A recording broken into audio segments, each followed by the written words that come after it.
and welcome to a very special live recording of Black Women Be Well. I am here joined with two beautiful Black women, Miss Kayla, Miss Geena. They are students at Valencia College where we are recording, and interestingly enough, they are my students. Yes. Kayla was in a class with me, and Geena is on the e-board of a club that I'm an advisor for. So I have a special place for these ladies in my heart. So we want to talk about some things today. Specifically, the main topic is about stress. So I have just a question for you to let people know what it's really like to be a college student.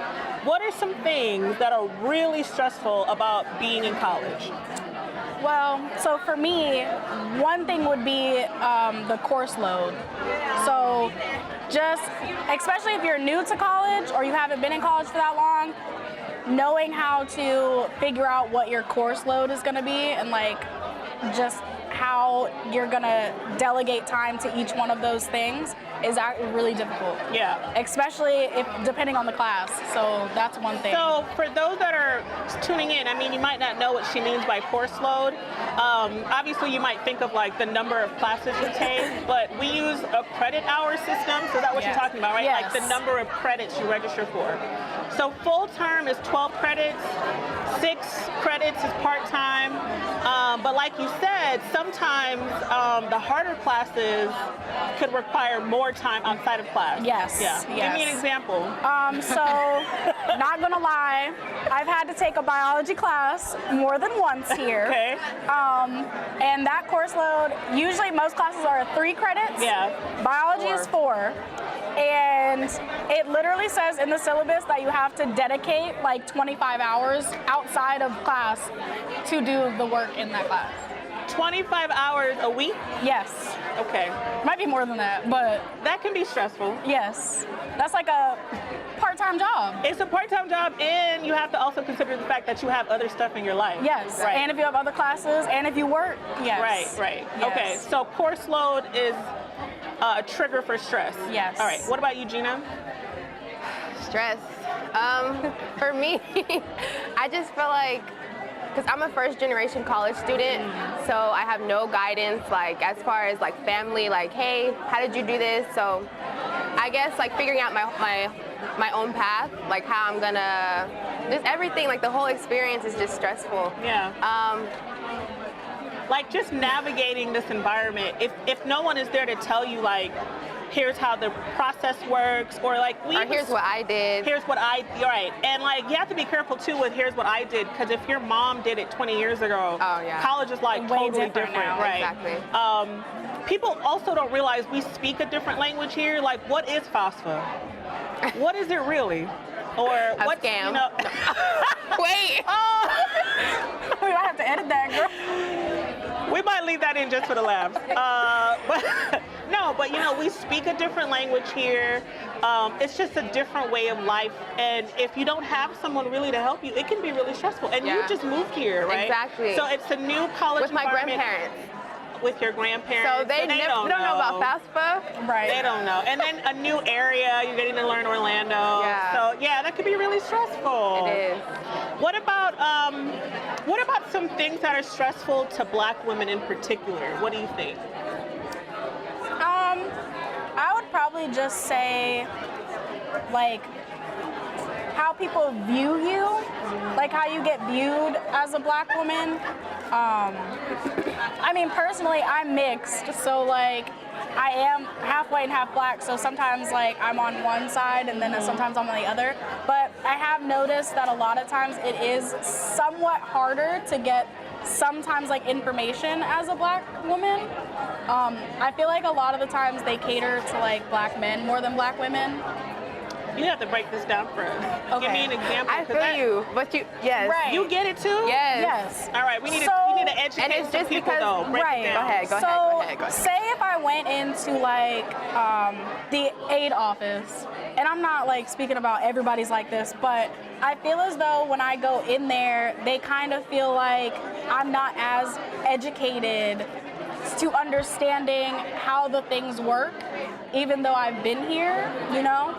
And I have noticed that a lot of my black male friends get so many answers, and I'm just sitting there like, I've never heard this. Like, this past semester was the first time that I learned that I didn't have to take a math class. And I never knew that, like, for my major, I don't have to take a certain math course. What?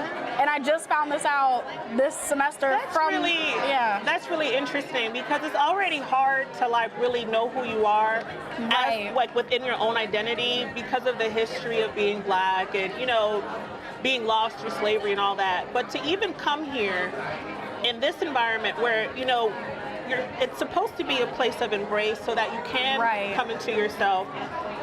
But to actually feel the opposite, that people don't recognize you. Right. And the simple things too, because what you're talking about is a service. Right. You know, like an advising service. For every student. Right. And sometimes, you know, and especially like at universities, like I went to UCF and like, you know, they have like the black athletes. They don't really have that for women. So it's like, you know, they do kind of cater to the black men more than the black women. And really supporting them more, you feel Right, like? yes. Very interesting.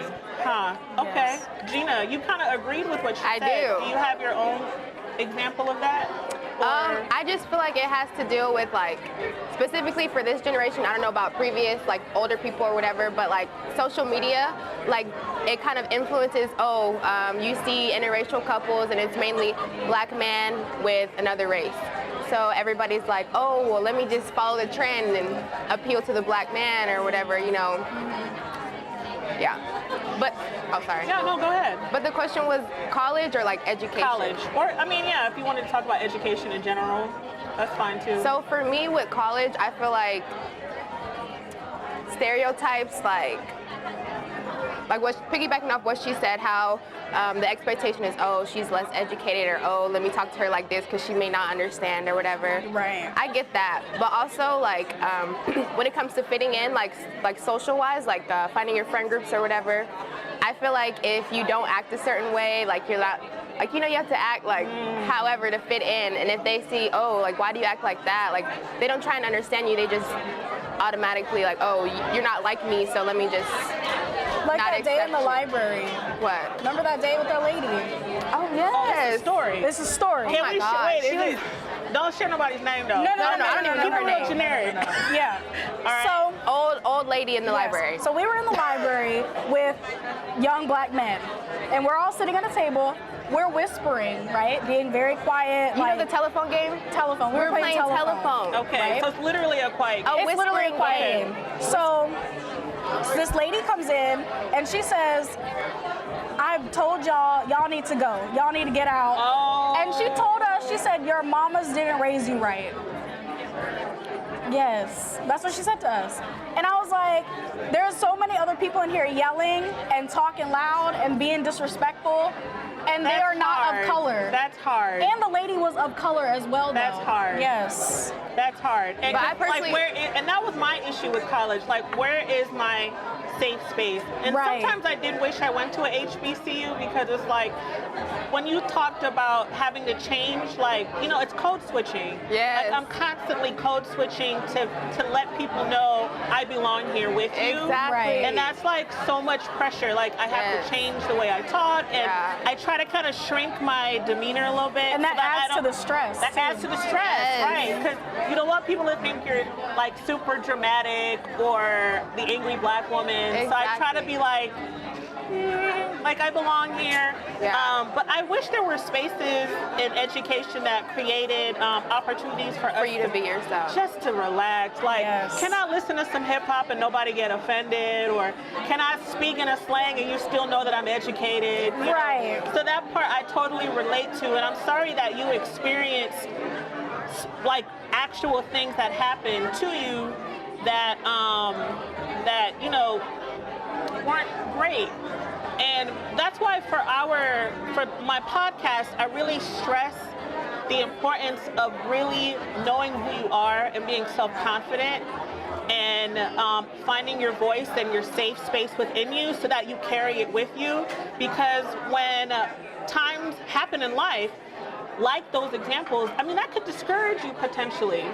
You know, if you don't have a strong foundation and a self-worth and self-confidence. Yeah. So let's wrap this up. I want 3 tips. What are 3 tips that you could share with others in college in terms of managing stress? Right. What 3 tips for college students to help them manage stress? So I'm going to use something that you told me. Okay. You don't know what you don't know. Go find I'm the really information out. I didn't realize how smart I was. Yes. I said that. She did. She told me. She did. That's where I got it from. Yes, but you really don't know what you don't know. If you need to find something out, go find the information. Ask people. Don't be afraid. Just go ahead, ask, get the information so that way you know. Okay. You got one, Geena? Oh, yes. I would say that it's okay to be alone. Like, you find yourself better when you're not so wrapped up with, oh, what are they doing? Yes, oh, That's what the are they word doing? right What are they there. doing? Just worry about yourself. Find out what you like, not what other people like, or what you think that they would like for you to like. You know, just be by yourself. It's normal. It's okay. It may feel awkward at first because you're like, wow, like I'm really bored or something. But just, yeah, be by yourself. You know what I love? I love these tips because Kayla, reminding people that it's okay for Black women not to have all the answers Right. Yes. is so important. If you need to seek help, seek help. Seek help. What are some example of places or people that students can reach out to for help? If you don't know what you don't know, where can you gain knowledge? Like, where can you get help? Are you asking us that? Yeah. Well, for me, I actually found an advisor that I had no idea that she was here through one of my friends, actually. So that was awesome. I mean, you just have to like have the connections, I guess. Yeah. Like find out who knows who, kind of thing. So an actual college resource, an academic advisor. Yes, academic advisor. For those two, like I always stress, get a therapist or a counselor if you need it. Get a counselor. I mean, Yes. we need to really shed that stigma in the Black community Yes. with being afraid to go seek mental health counseling. I think that's important. Mental health is a real thing. It's a real thing. And that's why we're here at Welloween on West Campus at Valencia College to promote wellness. And Geena, to your point, I love what you said because that's where you find the self-love. Yes. When you're by yourself. If you don't like who you are by yourself, you gotta work that out. Yeah. You gotta really love who you are alone in a room with nobody around, and you're not trying to be like something or someone to fit in somewhere else. Exactly. Really love all of who you are and recognizing your strengths and weaknesses. That's why I think that tip is so important because a lot of us don't do that. Yeah. Oh, and also experimenting. Like, if you, like, you know how some people say it's childish to go through phases or whatever. Like, growing up, people went through the emo phase, they went through the girly girl phase or whatever. I personally feel like it's still okay to like try out different phases. I think that's true. Like no matter what people like, if people are like, oh, you were just this person yesterday, now you want to be this person today. Like who cares? Like Yeah. You're finding yourself. Exactly. Yeah. Like it's who cares? I agree. You're never gonna be who like everything at once, especially at a young age. You have to Exactly. try things to figure it out. Exactly. Right? I think that's a good tip too. So just express yourself, no matter how it comes out, in a respectable way, I guess. But like if you don't hurt somebody else. yeah, don't kill nobody or. No, that's true. Yeah. But just express yourself. You know what? Also, I will say, find your person on campus. Yeah, Right. that too. They are my people. I love these girls. They're my mentees. I respect them, and they come and seek me out when they need help and stuff. So find your person, and you're not going to gel with everybody, but it might be one or two people. Like Kayla, you have more than one people. You have an advisor. You have me. You have Yes. people that you tap into, and Yes. Geena, maybe you're. I'm working on You're it. working on it. But I have them. Yes, And myself. find your people on campus. And I Yes. think that's so important. I feel like another one would be like find your happiness. Find your happy. Find something that makes you happy because that will reduce your stress. That's a great place to end because that's going to be our second segment of today's Yes. recording. It's learning about finding your happy. That's good. Yes. You're so good, Kayla. I'm trying. I got it from you. And with that being said, we're going to go ahead and close out this segment. Thank you so much for joining me, ladies. I'm Thank so you for proud of having you. us. And we'll see you next time on another episode of Black Women Be Well. Bye.